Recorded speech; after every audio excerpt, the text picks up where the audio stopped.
आप सबको जो पद यात्री हैं, दंडवत यात्री हैं, आपको पुण्य मिलता है दरबार की ओर से। तो आपको ध्यान रखना, आपको दीक्षा लेना बाबा से अनिवार्य है।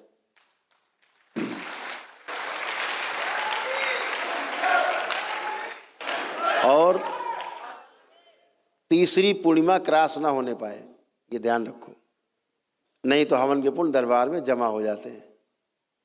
तो तीसरी पूर्णिमा ना बीतने पाए। जैसे आज आपने किया, पूर्णिमा आएगी, एक नई समय मिला, अगली पूर्णिमा, उसमें नहीं समय मिला तो तीसरी पूर्णिमा। दरबार में हर पूर्णिमा में दीक्षा होती है, केवल होली की पूर्णिमा को छोड़ करके और रक्षाबंधन की पूर्णिमा को छोड़ करके। 2 पूर्णिमा में त्यौहार होते हैं अपने यहाँ, एक रक्षाबंधन में और दूसरा होली में। इन 2 में केवल दरबार में दीक्षा नहीं होती है, बाकी हर पूर्णिमा में दीक्षा होती है। 10 पूर्णिमा में दीक्षा होती है, उसमें एक गुरु पूर्णिमा हुई होती है। तो गुरु पूर्णिमा के पश्चात 9 पूर्णिमा में हर महीने दीक्षा होती है। तो आप लोग दीक्षा लेकर के बाबा से, उनके भक्त से और शिष्य बनिए। ये बीच बैठे ना पीत मसधारी, ये सब बाबा के शिष्य हो चुके हैं और ये सब तंत्र दीक्षित हैं। तो इसका विशेष ध्यान रखेंगे। जो यंत्र स्थापना है वैसे ही करेंगे। जो लोग पहली बार दरबार से जुड़ रहे हैं, लेपन अपना, संकल्प अपना करना है ना। और अमावस्या आपकी 3 है, इसको ध्यान रखना। ये अमावस्या पूरे वर्ष में कभी भी 3 कर सकते हैं, जब भी समय मिले, 1 वर्ष के अंदर ये 3 आपको करनी है, ठीक है।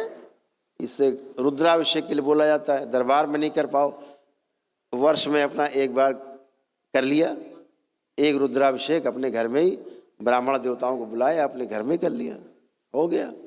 अपना मंत्र जाप किया, ये ऊर्जा आपको जो मिली बनी रहेगी और दिनों दिन बढ़ती जाएगी, ये प्रचंड हो जाएगी ऊर्जा।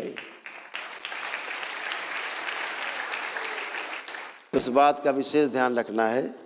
यदि परिवार में ऐसा कोई सदस्य है, लग रहा है कि मृत्यु को प्राप्त हो जाएगा, बिल्कुल असाध्य और बहुत कष्ट और बहुत पीड़ा में शरीर न छूट जाए, तो दरबार के महामृत्युंजय का हवन जरूर करना, ताकि उसकी जो प्राण ऊर्जा जो क्षय हो रही है, नष्ट हो रही, शरीर से निकलती रहती है, वो बाहर ना जाने पाए और अंदर ही बनी रहे, जिससे वो सुरक्षित हो जाए। यमराज भी आपसे 100 किलोमीटर दूर खड़ा रहता है।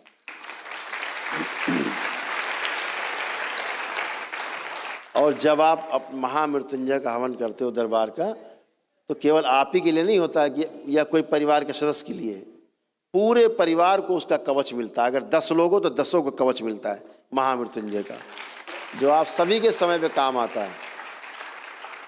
आप अगर इस दृष्टि से देख पाते, इनमें तमाम लोग ऐसे जो देख पाएंगे, भविष्य में बहुत लोग हैं, अगर आप देख पाते तो फिर आप देखते कि महामृत्युंजय कवच की जो ऊर्जा है वो कैसे काम करती है। आप देख के अभिभूत हो जाते और नतमस्तक हो जाते ऋषि मुनियों के चरणों में कि प्रभु ऐसा ज्ञान दिया आपने, ये भोलेनाथ का वरदान है मनुष्य जाति के लिए। तो इसको जरूर करना है।